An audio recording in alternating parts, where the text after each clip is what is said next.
this week's Top Gear, uninsured drivers, Britain's most cowardly car crime. Can the new Skoda cut it in the car clinic?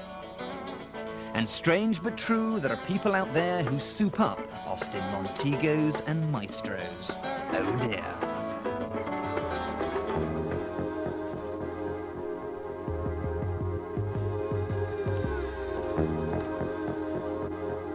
Most of my time on Top Gear is spent enjoying some of the most powerful and exotic machinery in the world. But today, I return to Earth with a bang, because they've asked me to investigate the world of the Repmobile. We've picked the three best sellers, the 406, the Vectra, the recently revamped Montego, and added the latest challenger, the new Primera. And now, we're going to pitch them head to head. We've decided on a price limit of £15,000 and we don't want a dull diesel. So what can we afford? Well, you can have a 2-litre engine in the LX Montego and the GX Primera, but we have to drop to a 1.8 for both the LX Peugeot and the LS Vectra. But which is the best buy? Well, I'm going to judge them in 4 categories: behind the wheel, security, performance and street cred, and give marks out of 10 for each to try and find an overall winner.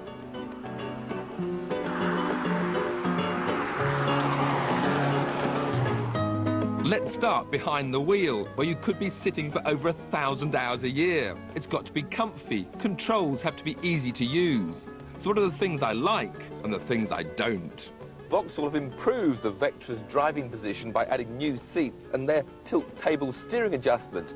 But whilst that takes it off the knees, it makes it too far away at the top. What you really need is telescopic adjustment, like that on the Ford and the Peugeot. Only the Peugeot has air conditioning. Nissan has the best seats with the most adjustment.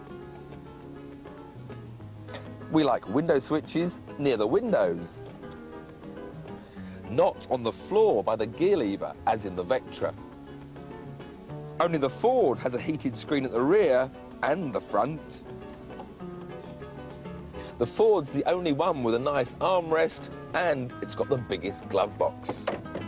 The Peugeot, the smartest, while the Vectras won't hold much, but they put a picnic tray on the back of the lid to add to their can holders. When it comes to dashboards and controls, I'm afraid I'm not a fan of the Vectra's half-moon dials, nor its distracting LCD display that glares the date at you in big letters. I find the Peugeot a little dated. The dials are too small and spread too far apart, while the stalks are fiddly affairs. The Nissan has good, large, round dials, but it's all rather bland. So it's the Ford that makes you feel best sitting behind the wheel. It feels a class above the rest, but they could lose some of the numbers on that Speedo. Marks out of 10? Well, I'll give the Ford 8 and the Peugeot 8, mainly due to its aircon, the Nissan 6 and the Vauxhall 5. When it comes to giving marks for security, we're looking not only at theft resistance, but accident survival and accident avoidance as well. So the Peugeot and the Montego got off to a bad start when I tried a demon bit of late braking. Hasn't it got ABS? No, it hasn't, and nor has the 406. Surely the time has come when all cars should have this life-saving device fitted as standard. They do all have door beams, anti-submarine seats, seatbelt tensioners and airbags, but only Peugeot supply one for the passenger at this price. All have deadlocks and immobilizers, but the 406 has a numbered keypad that drives you mad. The Vectra and the Montego have coded radios with removable fronts, while the Primera and 406 have them built into the dash panel. Sadly, the budget didn't extend to doing any break-in tests, nor any crash testing, so it really is hard to judge them apart in this section. But, taking everything into consideration, I gave both Nissan and Vauxhall 7, Ford 6 and the Peugeot 5. When it comes to performance, the first question always asked is how fast? What's the 0 to 60? Well, with two 2-litres and two 1.8s, we know which are going to be quicker. But it's the Montego that stops the clock at 9.4, with the Primera a fraction behind. 2 seconds later, the Peugeot beats the Vectra home. The Mondeo just edges out the Primera for top speed as well, just 1 mile an hour faster at 128. The Vauxhall isn't that far behind, but the 406 trails along some 9 miles an hour slower.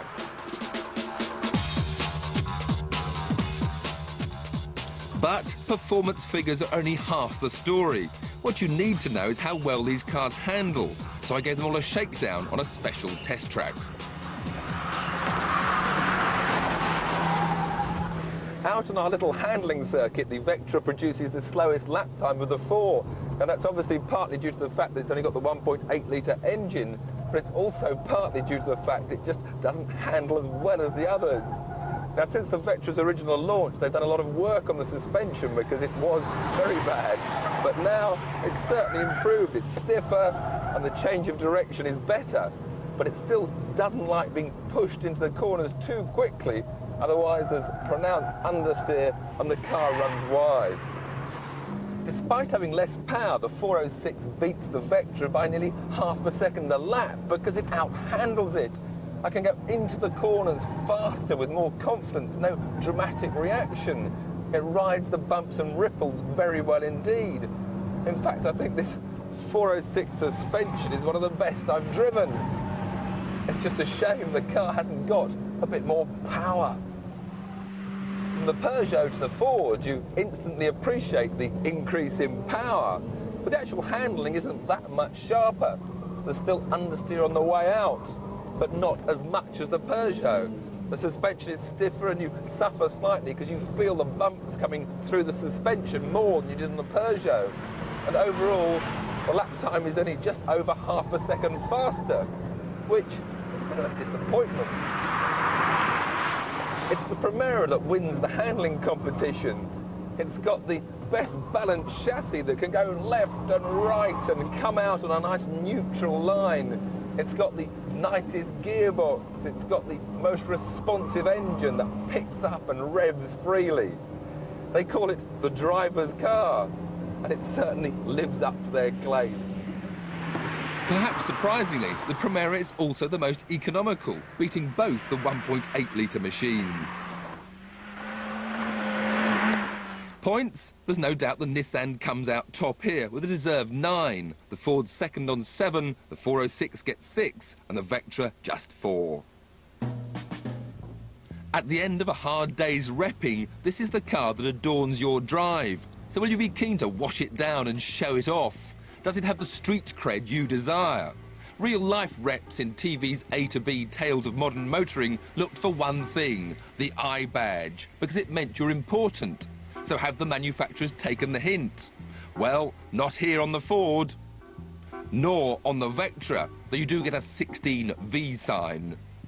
Plain old 406 on the Peugeot, and just the GX from Nissan. Sorry, but with only 15 grand, you're just not important enough. On overall image, the 406 has to be top of the class. But closely behind is the revamped Montego. The bold makeover has certainly freshened up its image. The Primera, although the newest design, seems to attract either praise or derision. While you can park a Vectra on your drive and nobody's going to laugh, but then again, they won't be swooning either. All things considered, for street cred, the 406 gets top marks at 9, the Mondeo 8, and the Vectra and Primera both 6. Add up all the scores on the doors, and the Vectra comes bottom of our league with just 22 points, while the 406 and Primera tie for second on 28. But sneaking to the top in the final round, it's the Mondeo that comes out as the best all-round bet with 29. But that isn't the end of the story. It just isn't as simple as that. Ultimately, car choice is down to individual tastes, and each of these cars has its strong points. My preference is performance, so for me, it has to be the Nissan.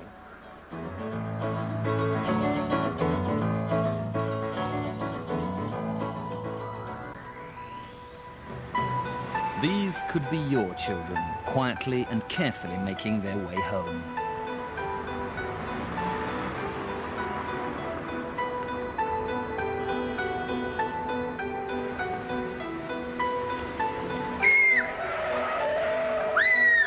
But behind the tragedy of many road accidents is one of Britain's most sinister motoring crimes.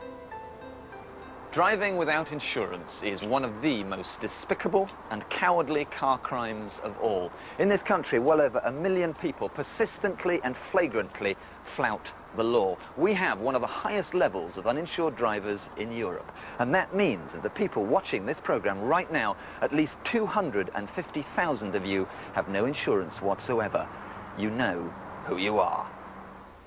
My son was killed 40 yards from his front door by a car driven by, for a better word, joyriders, two of them, one 18, one 14. The 14-year-old was in care.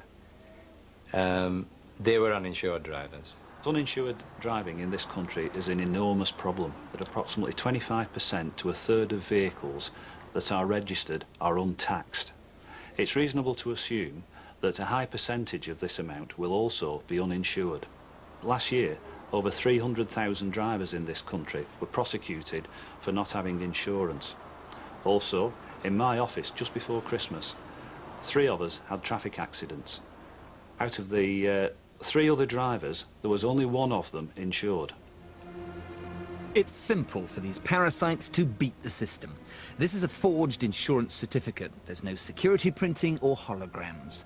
Uninsured drivers have no conscience. Cross their path and it could cost you plenty. It soon became very apparent that it was going to cost us quite a lot of money. We lost out on sort of things like the value of Stephen's car, but more importantly, I had to have a whip round to pay for Stephen's funeral. And there isn't a bountiful institution handing out thousands in compensation. After months of angst, the Whittinghams only got £300. It makes us feel very angry because it sort of gives people the feeling that Stephen's life was worth nothing. The money is irrelevant, the amount of money is irrelevant. But what we would have liked to have done was made our surviving children's life more secure. And compensation would have done and achieved that for us. Fact is, getting any sort of redress at all is like listening to someone else's nightmare. If you can track down your uninsured assailant and they haven't done a runner, you could pursue them in the civil courts, but only if they've got any money. The Motor Insurance Bureau might give you compensation, but that could take years. So the bottom line here is that if one of these airheads damages your car, it'll be you who ends up paying for someone else's recklessness. There'd already been an accident and I was just sat there in the car with the children, basically waiting for the ambulance to clear and the police to clear the road and wave us on. The next thing I know, someone rear-ends me. I was sat in a Metro and she had a Sierra, so as you can imagine, the damage was pretty horrific. Eloise started screaming and it was just sheer panic. I just didn't know what happened. So she was uninsured, I found that out later. And she was only fined £180 and 7 points, which I thought was disgusting myself. It's taken just over a year to sort it all out. There was a lot of paperwork, lots of medical things we had to go for and to see what damage has been done and what have you. And we were just completely wiped out then, obviously, savings. It's just a real pain and very stressful. Uninsured drivers aren't all young. Hayley was hit by a 35-year-old woman carrying 2 children in her car. And despite the police and the insurance industry telling us that uninsured drivers cost society £1 billion a year, the average fine is just £200. But the police, who are painfully aware of the problem, frankly have better things to do. Especially in Merseyside, we've had a number of shootings, a lot of violence. Drugs offences are very, very prevalent indeed. It's only natural that the offence of no insurance on motor vehicles must be lower down the list of priorities. Something has to be done. Firstly, we need a computerised database of all the cars that have insurance so the police can check against registration numbers at random. Secondly, insurance cover notes and certificates must be much more sophisticated so they can't be forged. And lastly, and this one is really up to you, if you know someone out there who is driving without insurance, do the decent thing, shop them. Ring this number.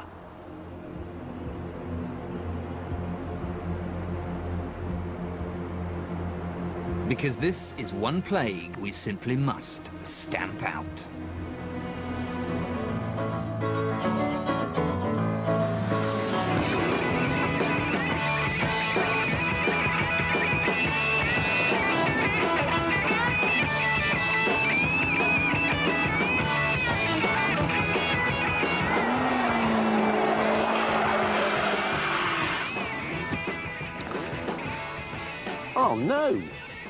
It's gone all dark. I was going to tell you all about this new Lotus GT3. Still, never mind. March the 14th is Comic Relief Day. I'll tell you all about that instead. What they're saying this year is that you should go out to your car, have a look in the glove box, the spare wheel well, in the boot, under the seats, and you'll find all sorts of coins. Coins you didn't even know you had. So hand them over. I'll show you how easy it is. This is actually Quentin Willson's own personal car, and I bet you anything, it's stuffed full of cash. Look in the ashtray. Look, that's 20 quid. Here, look at this down here. Look, there's more. There's 20 more. Glove box. Another £40. 40. And look here. Look. Another 20. And there. That's got to be like $100 there. But the problem is, of course, that not everybody has access to Quentin Willson's own personal wheels. Most cars are just going to have a few coins in them, and let's be honest, that isn't enough. So what we've done on Top Gear is come up with an altogether more lucrative system. A system based on fines. And not everybody can afford to buy a Ferrari, Jeremy. Anyway, if your boyfriend drives like a dork, fine him a fistful of fivers. Signalling left and turning right deserves yet another hit. If your mates are silly enough to buy a Suzuki X90, they should be fined £1 million and then soundly birched.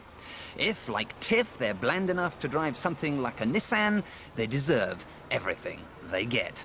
And if they can afford the absolute acme of bad taste, a Maserati Quattroporte, they can afford to pay $437,000 in readies right now. So, whatever the motoring sin, get that money rolling in. Now, if you don't drive one of those cars, or if yours is bereft of coins, don't worry. You can buy one of these aerial-style noses for your car from Texaco petrol stations. Mind you, it doesn't go very well with this orange. Still, that's Quentin's problem. Or you can get a more conventional nose from Wellworths, or Oxfam, or W.H. Smith's, or John Menny's. Right, back to the programme.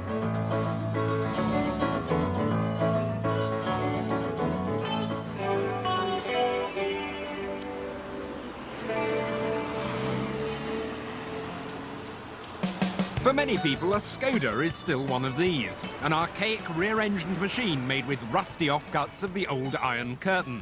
They won their class in every rally going, and proved without doubt that motorsport victories don't always give a car street cred. Even the improved Favourite and Felicia have only just nudged Skoda ahead of Lada and Reliant in the desirability stakes. But Volkswagen have faith. They took a controlling interest in Skoda in 1991. And since then, they've spent billions of marks developing a range of all-new Skodas. The first product to emerge from all this is the new Octavia. It shares its underpinnings with that paragon of desirable sophistication, the Audi A3. And when it arrives here in Britain next year, it's sure to be thousands of pounds cheaper.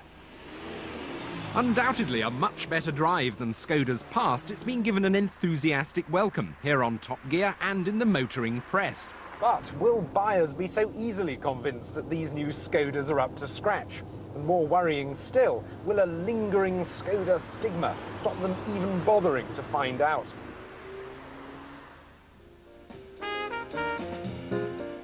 In search of answers, we set up an experiment. We put the Octavia in a room with 3 other cars and covered up all clues to their identity, just labelling them A, B, C and D. Car B was the Skoda. Car A was also a competitively priced newcomer to Britain, the American-built Chrysler Neon. And Car C was another cheapish motor with a point to prove, the Korean Hyundai Lantra. Car D was the Audi A4, the benchmark in Volkswagen Group quality, the toughest standard by which to judge the Octavia. And judged it was. We asked a dozen or so drivers of newish cars to tell us what they thought in a sort of car clinic. They poked and they prodded, they sat and they slammed, they did everything except drive. And they noted what they thought of all the cars for style, image and quality, their likes and dislikes, and an order of preference. So how did they rate Car B, the Skoda? I thought it was a Rover, but it definitely had the Rover shape, and they've definitely stolen the Rover sort of front grille and so on. Which one is your favourite? Well, we thought that this one. This one? Yeah. Yes. I just felt it was the styling outside, inside. I just didn't feel that that was my car. I think the Audi is probably the best looking car of the ones here, but I think this certainly comes a very good second. Car B, styling-wise, is probably the best in many regards, actually. I even actually mistook it for a Rover. For exterior styling and image, the Skoda scored well, second only to the Audi. But views on the Octavia's interior were more mixed. In terms of the dashboard, this is a very plain, very simple dashboard, which sometimes, yes, it's nice that it's plain and simple, but it doesn't quite have that executive feel that it's got more knobs and gadgets than you'd expect. This one's actually quite comfortable if you're sitting in the front. I'm not too sure about legroom in the back there. And headroom is fairly critical on a couple of those. Certainly C is very tight on the headroom. This one's pretty good. Oh, that was the one with the handle with the boot, wasn't it? Which I thought was good because it goes up like that and I couldn't possibly reach it. And what about the Skoda's build quality? The quality looks very good at B. Of all the cars, if you do the sort of push test on doors and they actually move, but of all the cars, B was the most solid of the four, oddly enough. I'm biased because I said I don't like the simplicity of it, but having said that, it seems to be fairly well put together. Yeah, sound. Before we exposed what the cars were, we totted up the scores. Not surprisingly, the Audi was the clear winner, the car most people would prefer. At the other end of the scale, the Hyundai was the least loved, with the Neon only marginally ahead. And, when they didn't know what it was, the Skoda was most people's second choice. In terms of driving position and shape of the car, just the whole look, yeah, I like this one very much. You consider buying it? Oh, yes. I mean, it is actually a Skoda that's going to come on sale in Britain next year. Knowing that, would you buy it? Probably not. Why? Purely the image of having it.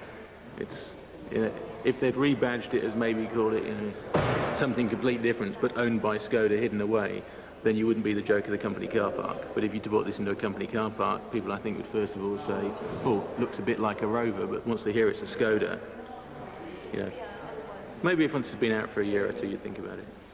And some others got cold feet when the Skoda was unmasked. It's not something I'd ever entertain buying. I just wouldn't even consider it, I don't think. No, definitely not.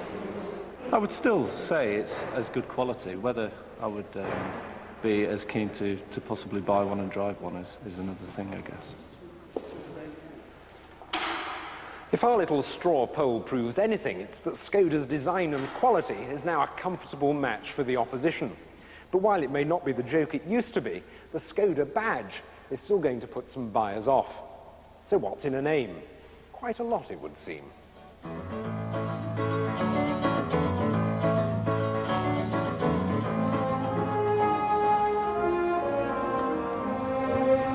This car has just been sold. It carries the badge of one of Britain's best respected coach builders. It comes complete with alloy wheels, leather seats and this lovely walnut veneer. So how much do you reckon he got for it then? Not even close. This fine motor car realised the not-so-grand sum of £225. Now, how on earth could that be? Well, I think you'll find the answer round the front.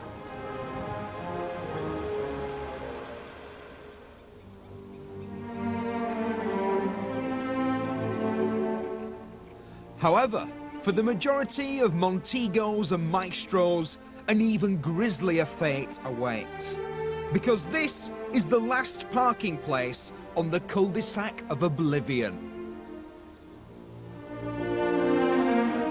In the past, we may have suggested that the Nissan Bluebird was as unexciting as a motor car could get. But to the average Montego owner, a Bluebird is foreign exotica.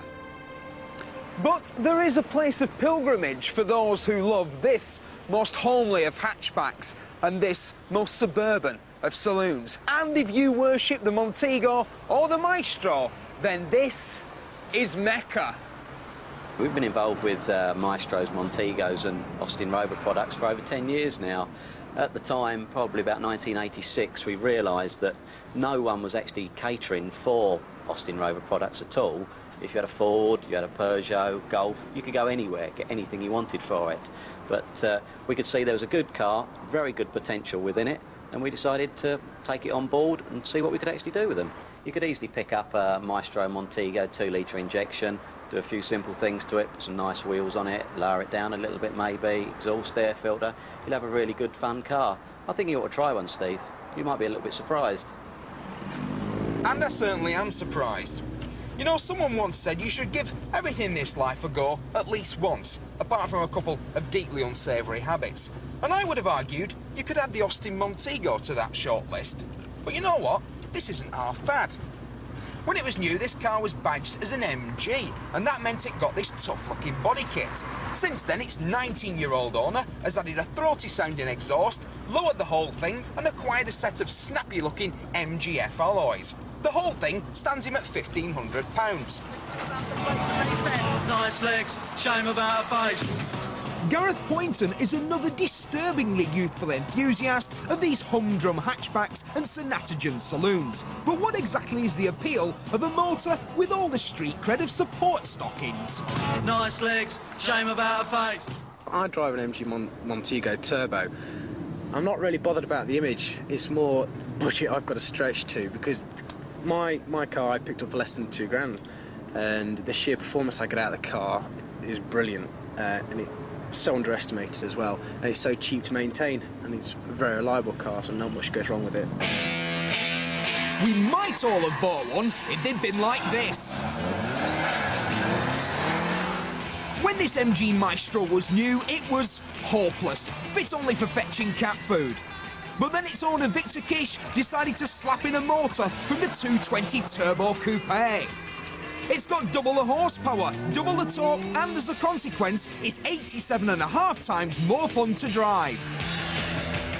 Make no mistake, this is one mental Maestro. The owner's sorted out the suspension, he's sorted out the brakes, and he's certainly sorted out the performance, and it is an absolute hoot to drive. But there is one thing he'll never be able to sort out because, well, it's a Maestro, isn't it? However, I think I'd found an inexpensive solution to this image problem. Sorted.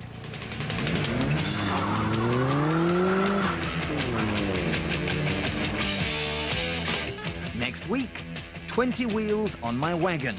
Jeremy jests with the juggernauts. Chris Goffey plays his trump card, the new Lee Francis Ace of Spades. And on the radio this Saturday, the slings and arrows of buying a used